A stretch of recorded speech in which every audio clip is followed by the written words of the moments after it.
Assalamualaikum warahmatullahi wabarakatuh. Apa kabar?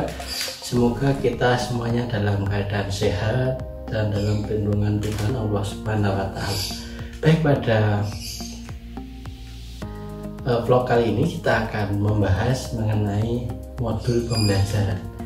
Teman-teman sudah tahu bahwasanya dalam pembelajaran itu dibutuhkan suatu media yang dapat digunakan baik oleh guru atau dosen, mahasiswa dan atau siswa dalam proses berinteraksi dalam proses pembelajaran. Nah, kita ketahui ke perkembangan paradigma pembelajaran saat ini, kita mengarah pada pembelajaran yang aktif dan berpusat pada siswa.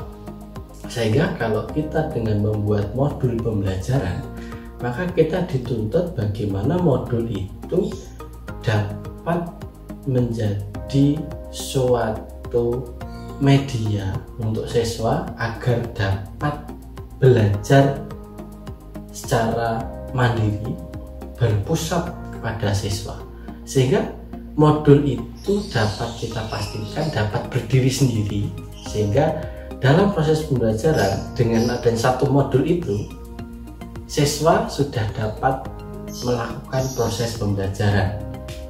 Kemudian modul itu juga harus mudah digunakan oleh siswa dalam proses pembelajaran. Nah, dalam pembuatan modul yang perlu kita persiapkan yang pertama adalah materi modul itu apa? Jadi materi yang akan diangkat dalam modul itu apa? Kompetensi dasarnya apa? Kemudian setelah kita mendapatkan kompetensi dasar modul itu, lebih baik kita menetapkan tujuan pembelajaran yang akan dicapai dulu. Nah, setelah tahu materinya, kemudian tahu tujuan pembelajarannya, maka model pembelajaran apa yang tepat yang akan kita gunakan dalam pembelajaran itu. Sehingga dalam modul itu sudah ada 3 unsur, yaitu 1, tujuan pembelajaran, yang kedua adalah materi pembelajaran, yang ketiga adalah model pembelajaran. Ketiganya ini kita bingkai dalam satu modul yang berisi uraian materi pembelajaran. Jadi ada uraian materinya.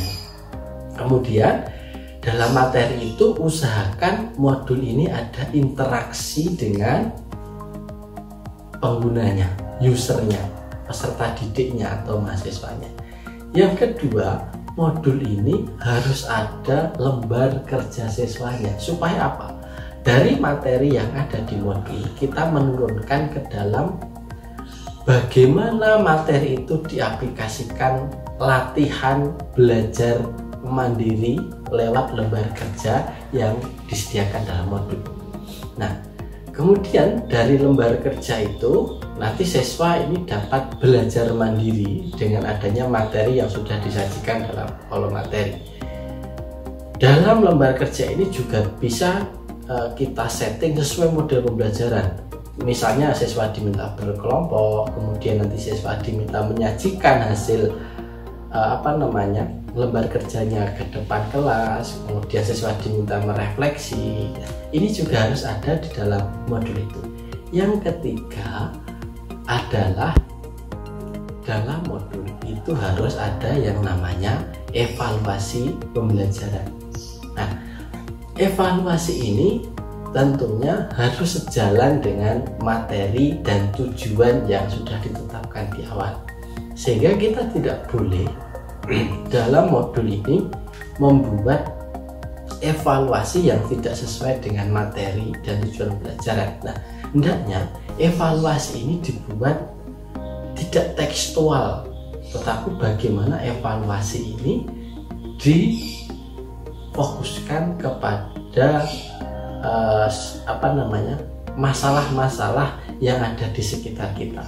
Nah, sehingga materi-materi yang disajikan dalam modul nanti siswa itu dapat mencerna, kemudian dapat melihat masalah di sekitar, kemudian dengan evaluasi yang sesuai dengan masalah sekitar, siswa dapat memecahkan permasalahan yang ada dalam evaluasi itu. Sehingga pembelajaran kita tentunya harus berfokus bagaimana modul itu bukan hanya sekedar textbook materi pelajaran, karena beda fungsi. Modul ini adalah sebagai media pembelajaran. Nah, di dalam evaluasi ini perlu juga teman-teman memasukkan bagaimana indikator penilaian yang harus ada di dalam evaluasi. Jadi harus ada petunjuk penilaiannya, harus ada scoringnya secara jelas. Nah, sehingga modul yang dibuat demikian itu menjadi modul yang memiliki karakteristik ada instruksi mandiri, kemudian bisa berdiri sendiri, kemudian adaptif dengan permasalahan yang ada di sekitar, kemudian yang terakhir adalah user friendly. Jadi siswa bisa menggunakan modul itu dengan nyaman.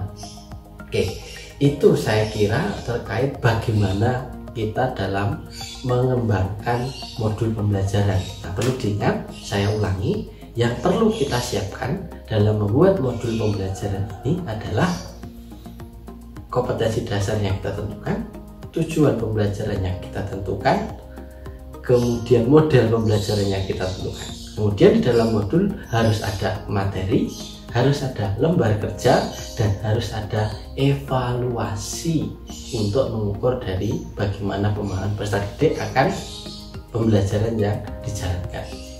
Selain itu, aspek yang perlu kita perhatikan dalam modul adalah bagaimana tata letak modul. Apa itu tata letak? Biasanya adalah unsur kegrafisan. Bagaimana kita memadukan teknik warna, memasang gambar, simbol, huruf, konsistensi warna, konsistensi simbol, konsistensi huruf. Itu juga perlu diperhatikan. Sehingga teman-teman perlu juga mengkaji bagaimana teori warna itu diterapkan dalam modul pembelajaran yang selaras, sehingga nanti akan dihasilkan modul yang good looking, enak dipandang. Dan yang terakhir yang perlu diperhatikan juga adalah aspek bahasa. Pastikan modul yang kita buat itu harus sesuai dengan ejaan bahasa Indonesia yang sudah benar. Demikian saya kira materi terkait modul. Selamat mengembangkan modul. Semoga apa yang kita sampaikan ini bermanfaat. Sampai jumpa di vlog selanjutnya. Terima kasih. Assalamualaikum warahmatullahi wabarakatuh.